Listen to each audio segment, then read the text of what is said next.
장 오늘 말씀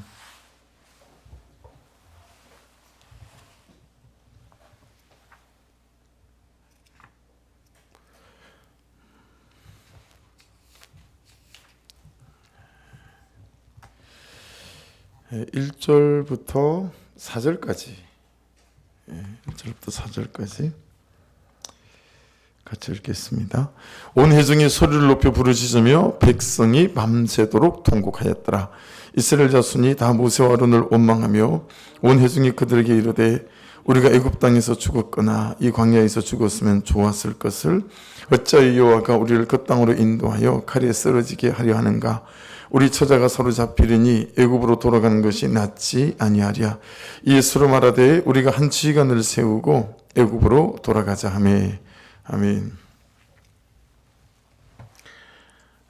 해보니까 이 종이로 추도 예배 선서지가 그런 것 같아서요. 그리고 우리 큐티 본문을 그대로 해야 되겠다 싶어서 큐티 본문을 추석에 좀 맞도록 그렇게 해서 단톡방에다가 여러분 내일 저녁까지 올려놓을 테니까요.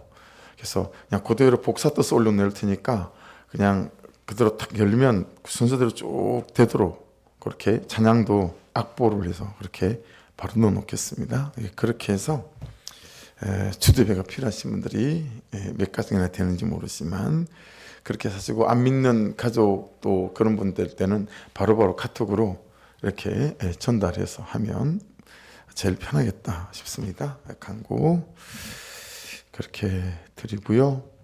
모든 기도회며 예배며 그런 건 그대로 다 있습니다. 저녁 기도회도 그대로 다 있고 추석 당일날도 그렇고요.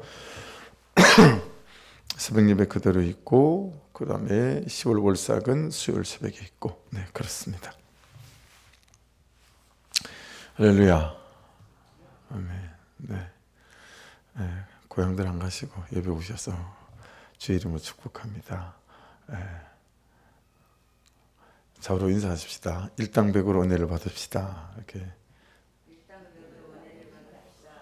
할렐루야.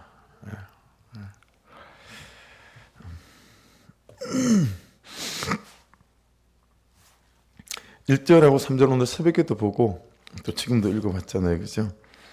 1절에서 3절까지 말씀을 찬찬히 잘 살펴보시면 실제 일어난 일은 하나도 없어요.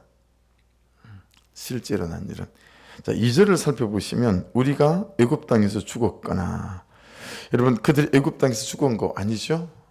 과거적인 거죠. 그렇죠? 이 광야에서 죽었으면 좋았을 것을 여전히 2절입니다. 근데 그들이 광야에서 죽은 것도 아니죠. 아직까지는 그렇죠? 현재적으로도 일어난 일이 아니에요. 과거적으로도 일어난 일이 아니고 현재적으로 일어난 일이 아니죠. 3절을 보세요. 어찌하여 여호와가 우리를 그 땅으로 인도하여 칼에 쓰러지게 하려 하는가? 여러분 그들은 아직 가나안 땅에 들어가지도 않았어요. 그러니 미래적으로 일어난 일이 아니에요. 과거적으로도 일어난 일이 아니고 현재적으로 일어난 일도 아니고 미래적으로 일어난 일도 아니죠. 우리 처자가 사로잡히려니 마찬가지죠. 아직까지는 일어나지 않았어요. 그냥 미래적인 일일 뿐이에요. 그렇죠? 그러니까 실제 일어난 일은 하나도 없다라고 하는 것입니다.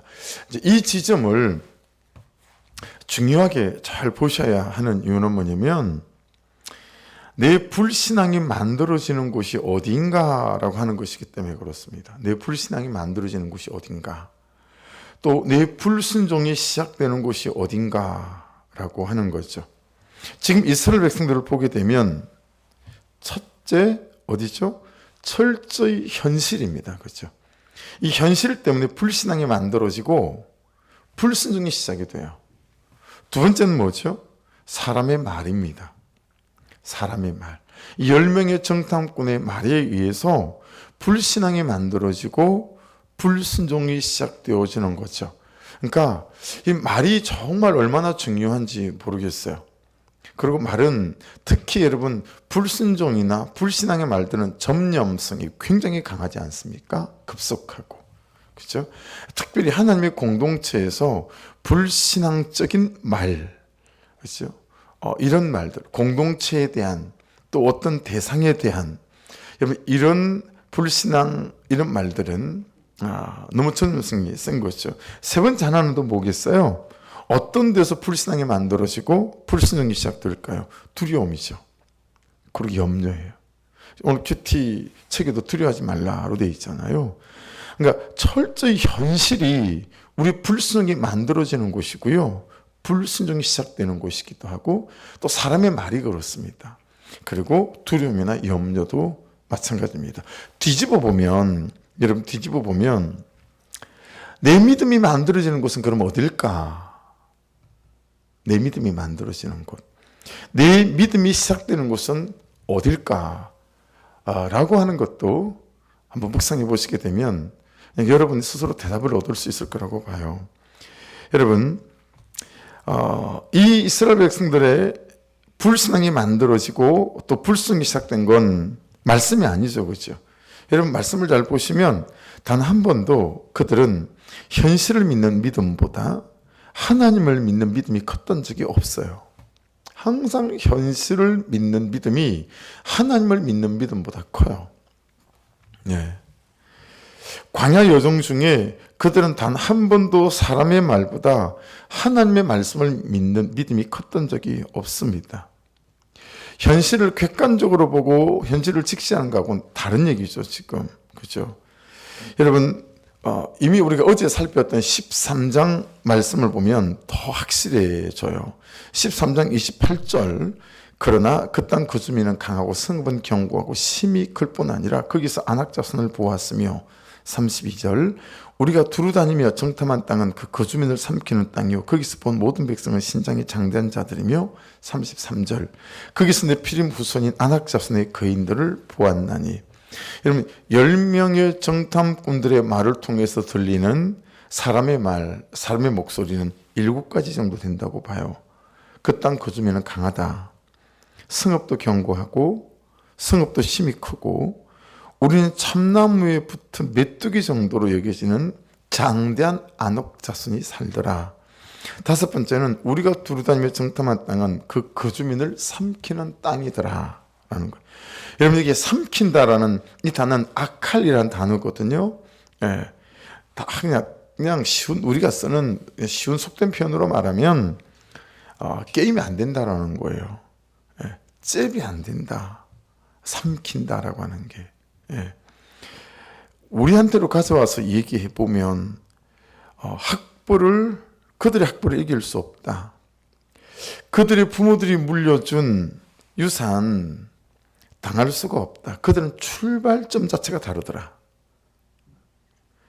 그들의 능력을 이길 수가 없고 그들의 열심과 열정을 당할 수가 없고 그들의 대외적인 인적인 네트워크도 못 당하겠더라. 이런 얘기 우리가 일상의 삶에서 정말 잘 나누는 얘기들 아니겠습니까?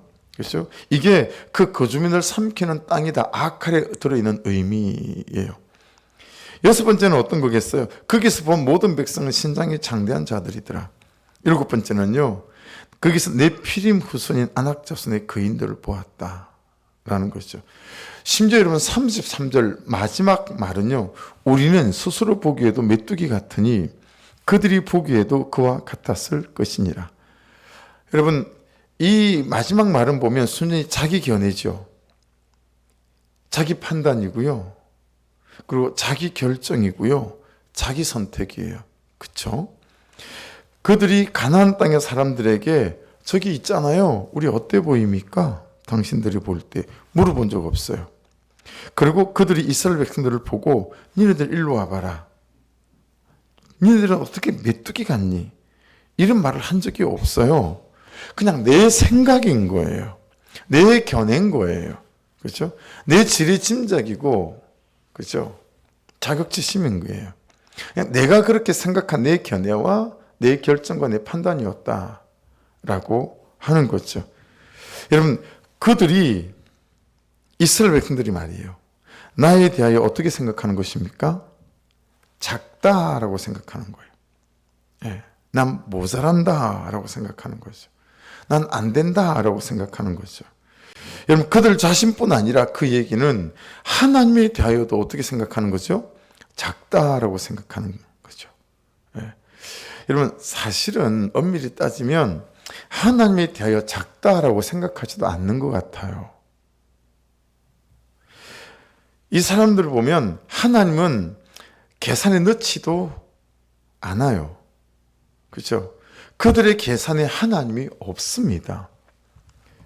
그러니 하나님의 말씀이 그들에게 있었겠어요? 그렇죠? 말씀을 허락하신 하나님의 약속들이 그들에게 있었겠냐고요. 그들의 계산 속에 하나님 자체가 없는데, 그렇죠? 그러니까 여러분, 현실을 직시하고 또 현실을 객관적으로 보는 거하고요, 하나님 자체를 계산에 넣지 않는 거하고는 다르거든요. 근데 우리는 하나님 자체를 넣지 않아요. 그러니 하나님의 말씀이나 약속, 이것도 넣지 않죠. 그러니 항상 현실이 큰 거예요. 그 약속의 말씀을 붙잡고 약속의 말씀대로 내가 현실에 대하여 반응하지 않는다라고 하는 거죠. 여러분, 한번 우리가 적용해 보시면, 여러분은 여러분의 믿음이 만들어지는 곳이 어디 있습니까? 여러분의 믿음이 시작되는 곳이 무엇으로부터입니까? 반대로 내 불신앙이 만들어지는 곳은 어디죠? 내 불순종이 시작되는 곳은 어디로부터입니까? 지금 이스라엘 백성들처럼 현실 아닐까요? 사람의 말 아닐까요? 현실이 주는 두려움, 염려, 이런 것 아닐까요? 여러분, 말씀에서 여러분의 믿음이 만들어지십니까? 말씀에서 그 말씀이 이 말씀대로 될 줄 믿고 그 말씀을 붙잡고 현실과 씨름하고 싸움하고 현실에 비추어서 내 어떤 선택과 결정들이 되어지는 이런 신앙의 싸움들이 어떻습니까? 이런 신앙의 승부가 벌어지는 게 내 인생이 맞습니까? 단 한 번도 이스라엘 백성들처럼 현실을 믿는 믿음보다 하나님을 믿는 믿음이 컸던 적이 우리 가운데도 없지 않은지, 그죠? 광야 여정 중에 단 한 번도 사람의 말보다 하나님의 말씀을 믿는 믿음이 컸던 적이 없었던 것처럼 오늘을 사는 우리 또한 이 삶의 여정 중에 사람의 말보다는 하나님의 말씀을 믿는 믿음이 더 크십니까? 어떠십니까? 그러니까 여러분, 내 말도 참 중요하지만 그 다른 사람의 말을 통해서 나를 보는 거, 이것도 참 잘 써봐야 될 부분인 것 같아요. 말씀을 묵상을 하면서 여기에 내가 좀 문제가 있구나 라는 생각했어요. 다른 사람이 말하는 나에 대하여 내가 너무 영향을 많이 받아요. 하나님 말씀하시는 나에 대하여는 영향을 하나도 받지 않고요, 다른 사람들이 말하는 나에 대하여 너무 영향을 많이 받아요. 그러니까 그 사람이 말하면 그게 곧 나예요. 그렇죠? 근데 그게 내가 아니다라고 생각하는 부분들이 말씀에 비추어서가 아니라 그냥 나의 생각과 나의 혈기에 비춰져 있다 보니까 정말 이런저런 갈등과 다툼들이 그래서 많이 있는 것 같다라는 것들도 깨달아집니다. 여러분, 오늘을 사는 우리도요, 그들의 학벌을 이길 수가 없고 그들의 부모님들이 물려준 유산을 당할 수가 없고 출발선이 다르고 그들의 능력을 이길 수가 없고 이런 식으로 말하면서 하나님 말고 그 자격과 조건들을 갖추려고 일생 수고하지 않느냐라고 하는 거죠. 그렇잖아요. 그들이 가진 걸 내가 갔어야 이 현실과 씨름이 되고 싸움이 될 것 같으니까 여러분, 하나님의 말씀, 예배, 기도 다 제껴놓고 나도 그걸 갖추려고 무진장 애를 쓰고 내 자녀들도 그냥 거기에만. 그러니까 우리 어머님들 중에 한 분이 다른 어머니한테 그러셨다고 하더라고요. 우리는 실패했는데 권사님은 성공자야, 성공자. 그랬다는 거예요. 그렇게 말씀하신 이유가 뭐냐면 내 자녀들은 예수를 안 믿는데 권사님의 자녀들은 이랬거나 저쨌거나 다 신앙생활하고 예수를 믿으니 야, 권사님이 진짜 성공한 인생이다. 이렇게 말씀하셨다는 거죠. 우리가 있는 실패한 지점이 어디로부터 시작되죠? 우리 애들에게 그 세상이 말하는 자격과 조건과 규진을 갖춰주려고, 그렇죠? 그렇게 병든 열심으로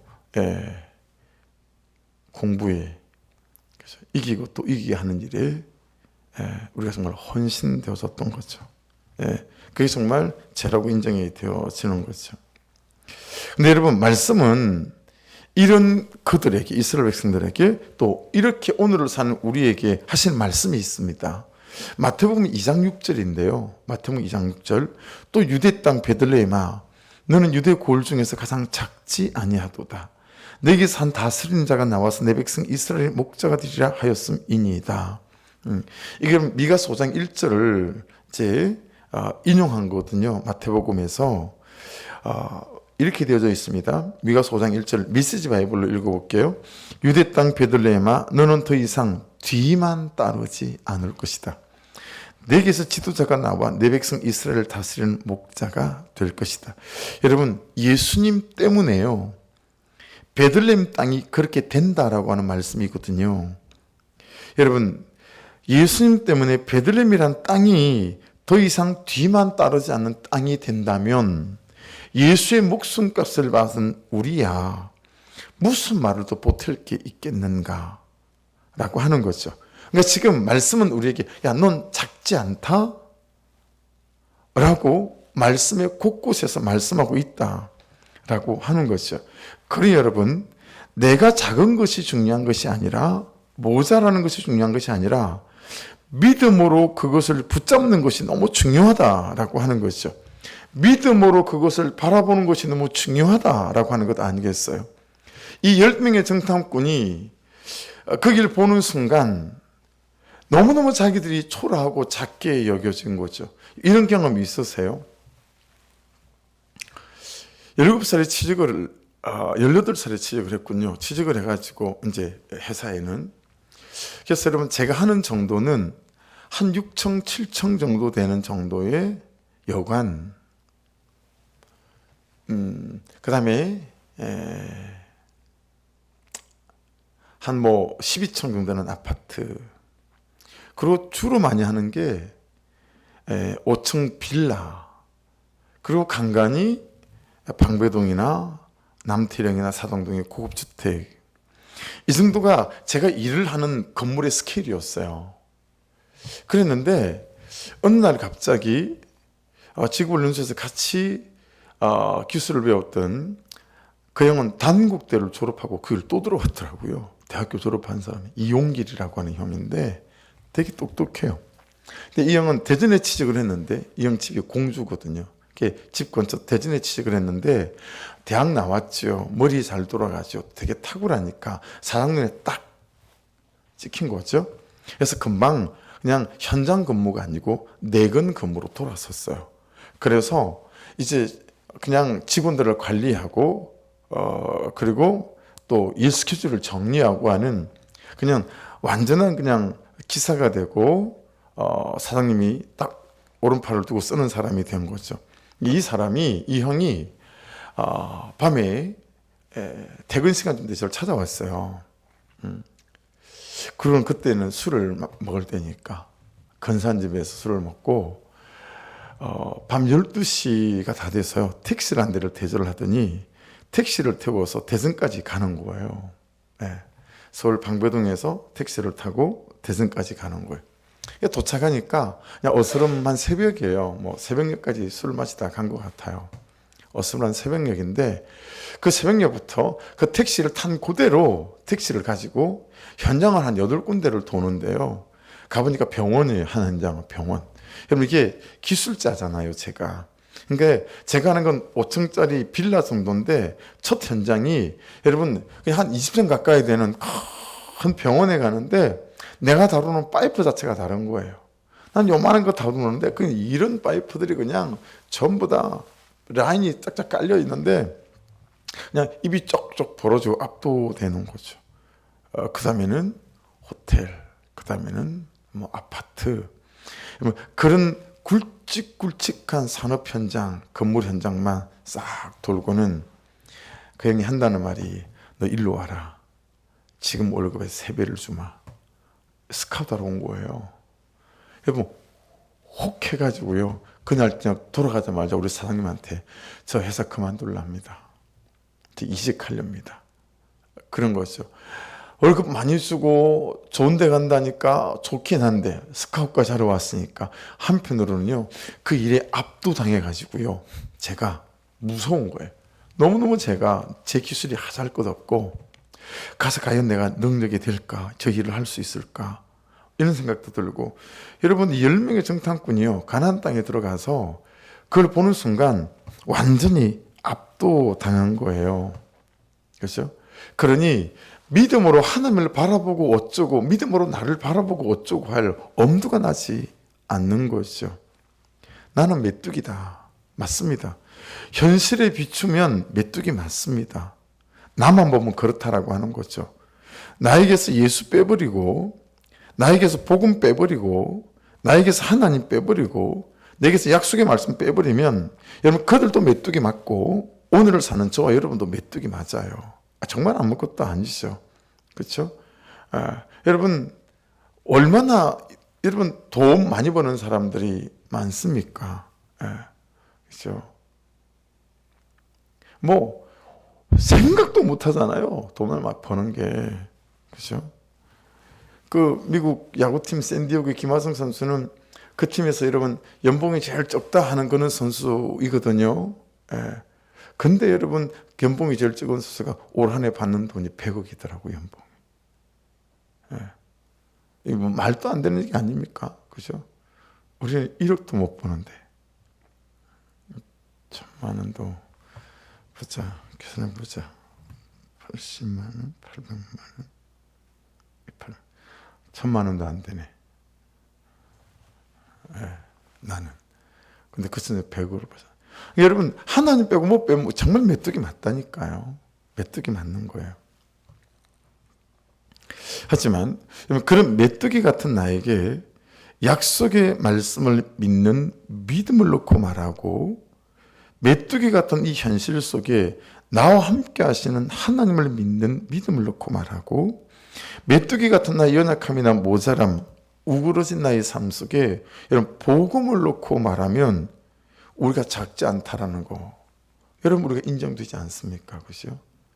세상에 모태 있기 전부터도 나에 대한 구원의 계획을 가지시고 나를 택자로 삼으시고 하나님의 구속사로 나를 찾아오신 그분의 그 사랑, 이거 넣고 얘기하면 어떻게 우리가 작다라고 말할 수 있겠느냐라고 하는 거죠. 그래서 말씀 몇 구절 읽어볼 테니까 한번 들어보십시오.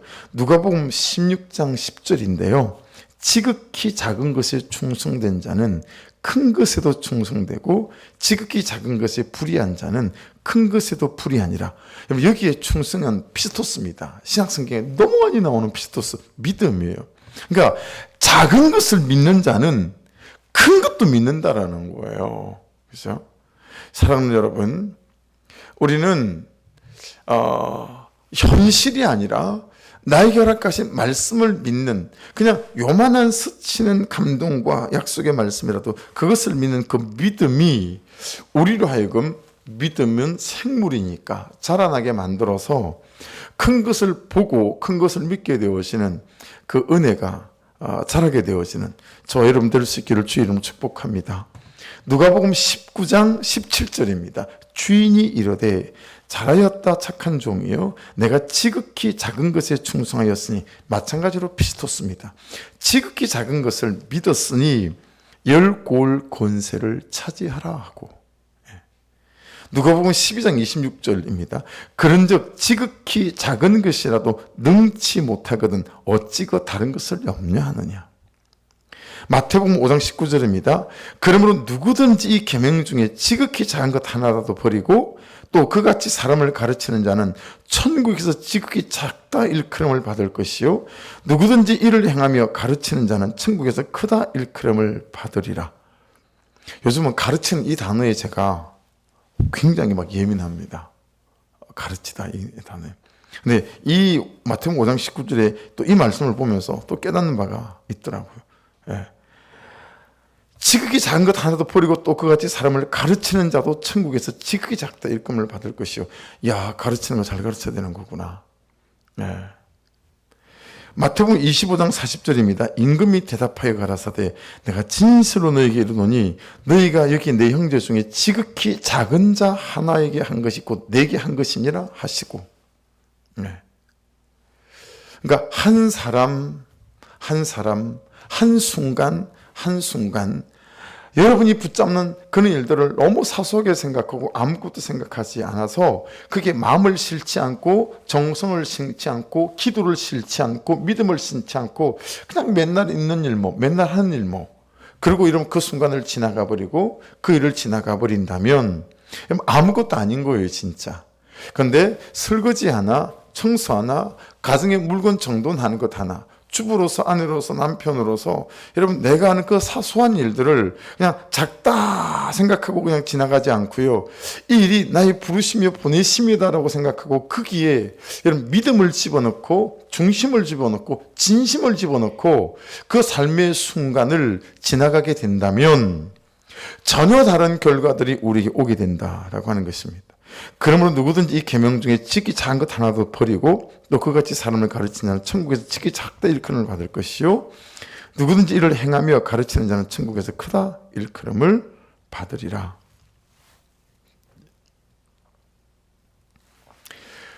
그러니 여러분 우리를 압도하는 크게 보이는 그 어떤 것에 연연하지 않고 지금 나에게 주어진 작다 싶은 연약하다 싶은 나에게 맡기신 그것들을 믿음으로 붙잡고 믿음으로 바라보고 그리고 믿음으로 반응하는 저와 여러분 될 수 있기를 주의 이름으로 축복합니다. 그렇게 작다고 여겼던 메뚜기라고 여겼던 그들의 결론이 뭐죠? 3절에 있습니다. 오늘 3절 보실래요? 애굽으로 돌아가는 것이 낫지 아니하랴라는 것입니다. 애굽으로 그만하자는 거죠. 그렇죠? 받아내는 거 그만하자. 그는 나보다 옳도다 하는 거 그만하자. 나도 받아낼 수 없는 인간이고 저 인간도 받아내기는 힘든 인간이다. 받아낼 수 없는 안악자손이다라는 거죠. 그러니까 우리가 생각할 때 우리에게 안악자손은 뭐예요? 내가 받아낼 수 없을 것 같은 사람이죠. 그게 안악자손이에요. 내가 받아낼 수 없을 것 같은 현실 그게 안악자손이죠. 그게 우리가 압도되잖아요. 내가 갖고 있는 어떤 끊어내지 못하는 중독된 죄에 안악자손일 수 있죠. 그게 압도당하는 거예요. 그만하자. 이 현실 믿음으로 살기에는 정말 현실을 모르고 하는 소리다. 그만하자. 나라는 인간, 그라는 인간 답이 없다. 이런 결론에 우리가 도달할 때가 얼마나 많이 있느냐라고 하는 것이죠. 그래서 여러분 그들의 그 다음 결론은 뭡니까? 4절을 보십시오. 예수로 말하되 우리가 한 지간을 세우고 애굽으로 돌아가자 하며 계속 돌아가자는 거죠. 원래대로. 여기서 지휘관 유념해 주십시오. 여기서 지휘관 로시라는 단어입니다. 이 지휘관이. 이건 뭐냐면 나의 머리를 들다입니다. 하나님 앞에서 나의 머리를 이게 아니고 하나님 앞에 사람 앞에 나의 머리를 들다라는 것입니다. 무슨 의미냐면 야 나는 결백해. 난 문제 없어. 난 아무 문제 없다니까. 제가 문제야. 하나님이 문제고 그리고 모세가 문제라니까. 저 구름기둥 봐라. 저 불기둥 맨날 인도하고 온 게 이 땅 아니냐. 구름기둥이 문제고 불기둥이 문제고 하나님이 문제고 저 모세 저 인간 제가 문제지. 난 문제 없다. 그리고 여러분 이때부터 이스라엘 백성들이 자기 머리를 들었다라는 거예요. 이제 구름기둥 불기둥 필요 없다는 거예요. 말씀기둥. 내가 앞을 보고 내가 내 길을 결정하겠다라는 거예요. 내 마음에 오는 감정의 결론을 따라 내 생각의 결론을 따라 하나님이고 뭐고 다 빗기려는 거죠. 내가 머리를 들어 내가 내 앞을 보고 내가 결정하겠다. 이게 로시 이 쥐간의 뜻이에요. 자기는 문제 없대요. 다 다른 사람이 문제래요. 그래서 뭐라고 얘기하는 거죠? 나 말고 너를 바꾸겠다 라고 하는 거예요. 나를 바꿀 생각이 없어요. 성경은 끊임없이 너를 봐야 된다 라고 말씀하시는데, 여러분 이때 이스라엘 백성은 믿음 없는 자기를 보지 않잖아요. 그렇죠? 그러지 않고 자기를 보지 않고 그러니 나를 바꿀 생각 없죠. 자기 죄도 못 보고 자기와 직면하지 않고 나를 모르잖아요. 그러니까 이게 얼마나 크고 놀라운 비밀인지, 내가 보인다라는 거. 말씀에 비추어서 내가 보이고, 말씀에 비추어서 내 죄가 보이고 내가 인정이 된다라는 거. 그래서 입술로, 말로 맞아요, 내가 문제예요 라고 말하는 게 얼마나 놀라운 일인지, 이걸 여러분 아직도 잘 모르죠. 여전히 레피시, 눈에 비늘이 있어요. 이 시간이 빨리 단축이 돼야 되는데 이 시간이 길어져서 눈뜬 장님으로 신앙생활을 하기가 십상이다 라는 거예요. 그러니 맨날 나는 문제없다, 너를 바꿔라 라고 하는 거죠. 그게 여러분 우리의 일반적 가정생활이고 대인관계이고, 그렇죠? 사회생활이고 그러지 않습니까? 항상 네가 문제라는 거예요. 나는 문제없다라는 거예요. 이만하면 나는 인격적이고, 이만하면 나는 성실하고, 이만하면 나는 인간적이고, 맨날 자기 말고 다른 사람을 바꿔야 된다라고 얘기를 하는 거죠. 여러분 느헤미야 1장에 사모하는 대목이 있어요. 6절 7절인데요. 이제 종이 주의 종들인 이스라엘 자손을 위하여 주야로 기도하오며, 느헤미야가요 자기 동생 하나니한테 예루살렘을 갔다 왔는데, 예루살렘은 어떻디? 형, 엉망이에요. 성전 돌 위에 돈 하나 남아있는 게 없고요, 성벽도 하나도 없고요, 예루살렘 모든 땅들은 이방인 들어와가 다 내 땅이다 문패 다 걸어놨고요, 이 땅 저 땅 농사 짓느라고 뭐 정신이 없고요, 여기저기 우상단지가 막 다 세워져 있고요. 그 얘기를 듣는 순간 느헤미야가 보인 반응이에요. 주여로 기도하며 우리 이스라엘 자손이 주께 범죄한 자들을 자복하오니 주는 귀를 기울이시며 눈을 여치사 종의 기도를 들으시옵소서. 나와 내 아버지의 집이 범죄하여. 여러분 일단은 중요한 건 뭐냐면, 여러분 먼저는 이 6절 위에 3절에 보면 울어요. 울어요. 감정적으로 반응하는 거죠.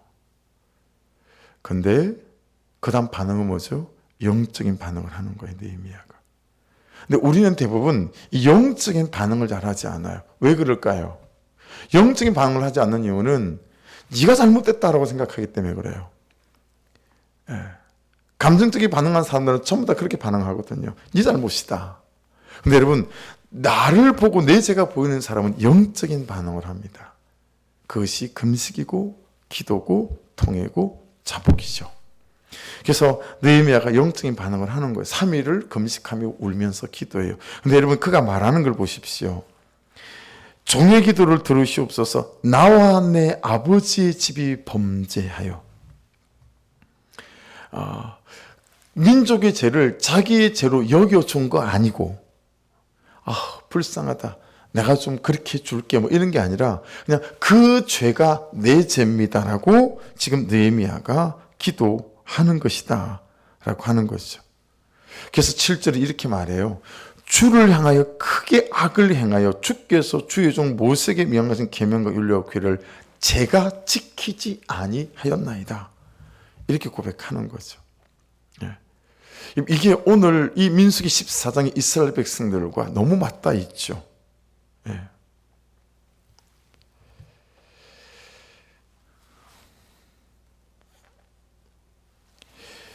쥐간이라는 단어를 앞에 설명할 때 머리를 들었다 이렇게 말씀드렸잖아요. 또 하나 의미가 뭐냐면 이미 배임을 당한 목 잘린 머리 또는 짐승의 머리를 일컫는 말이기도 하대요.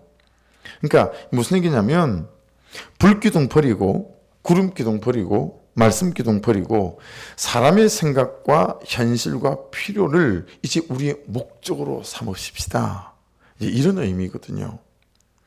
또 지간 로시는요, 새로운 시작, 새로운 결단 해야 된다, 이런 의미도 있어요. 그런데 그게 말씀이 없는 거예요. 사람의 결기만 있고 사람의 결정만 있고 사람의 계획만 있는 거예요.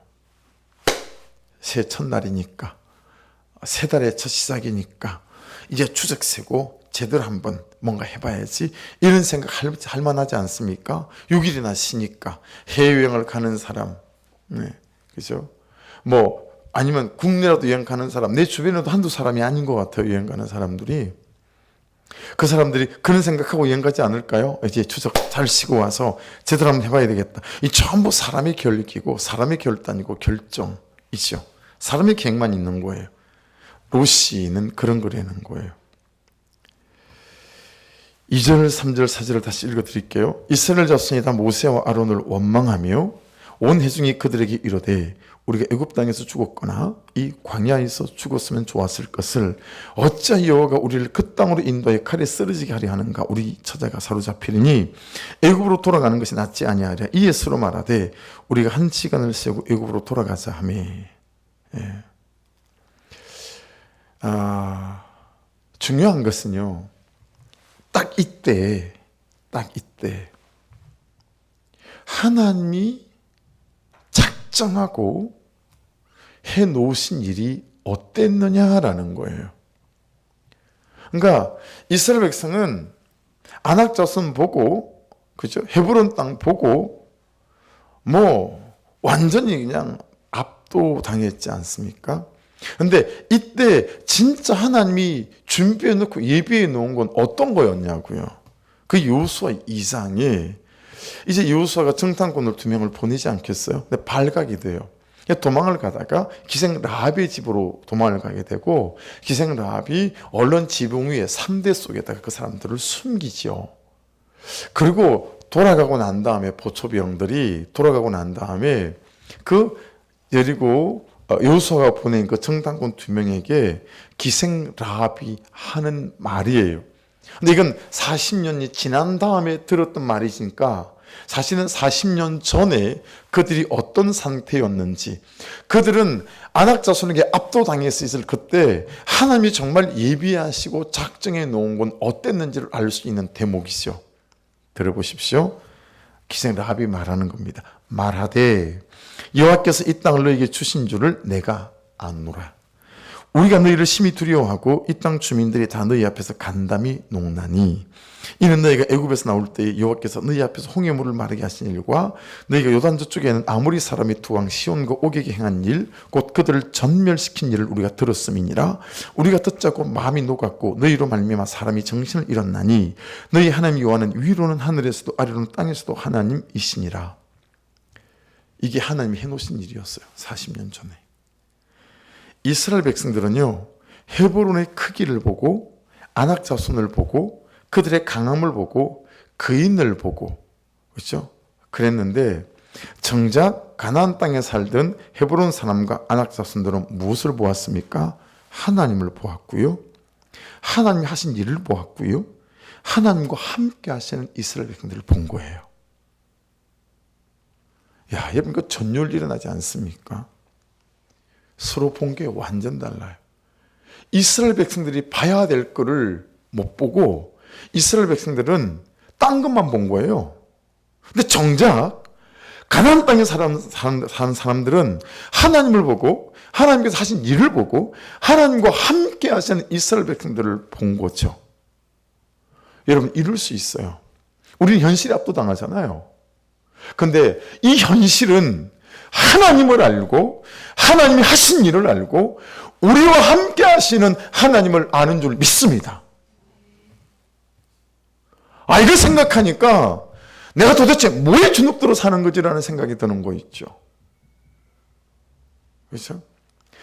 생각해봤어요. 목사님, 내가 좀 주눅들고 있는 게 뭐지? 전 자녀들에 대해서도 주눅드는 게 있어요. 왜냐하면 내 마음대로 내 뜻대로 요만큼도 안 되니까요. 그냥 맡기고 기도하는 것밖에 없어요. 근데 자식들이 주눅들게 할 때가 있거든요. 예. 내 원대로 뜻대로 잘 안 되는 거니까, 그렇죠? 목회는 안 그러겠어요. 예. 이전 하는 문제들은 여러분 안 그러겠어요. 망가지가 그렇잖아요. 여러분, 우리가 정말 이러고 사는 게 아닐까. 하나님은 보지도 못하고 하나님이 하신 일도 보지도 못하고 하나님이 함께 해오신 나의 삶을 보지도 못하는 거죠. 예. 오로지 보는 것은 부실한 나밖에 안 보이고 사람밖에 안 보이고 현실밖에 안 보이고 수고하는 나, 손해보는 나, 존중받지 못하는 것 같은 나. 기생 라합의 말 속에 있는 이 여호수아 2장 9절에서 11절까지의 말씀의 핵심은 딱 네 가지예요. 가나안 땅에 있던 우리는, 기생 라합이요, 가나안 땅에 살고 있던 우리는 첫째, 이 땅을 하나님께서 당신들에게 주신 줄 알았다. 둘째, 그래서 우리는 절망하고 있었다. 셋째, 하나님께서 어떻게 하셨는지 우리는 다 듣고 알고 보았다. 하나님 때문이다, 당신들 때문이다. 우리가 이렇게 녹아버렸던 이유들은, 그러니까 여러분, 내 지혜나 내 판단을 내가 정말 신뢰하지 말아야 되겠다. 그래서 오늘도 이제 신방하라고 사모님이 빵을 가지고 이제 몇 군데를 돌았어요. 그리고 또 전도지를 가지고 또 몇 군데 전도를 했어요. 근데 있잖아요, 빵을 나눈 데는 내 생각밖에 안 하는 거예요. 그들도 충분히 전도지를 받아보고 또는 그들에게 그냥 예수님에 관해서, 예배에 관해서 말해도 무리 없이 알아들을 수 있을 그런 믿음이 없는 거죠. 이해되시죠? 그래서 너무 그냥 그들을 편하게 적당하게 아무런 어떤 부담이나 저항을 느끼지 못하도록 그냥 부드럽게 하고 오는 거죠.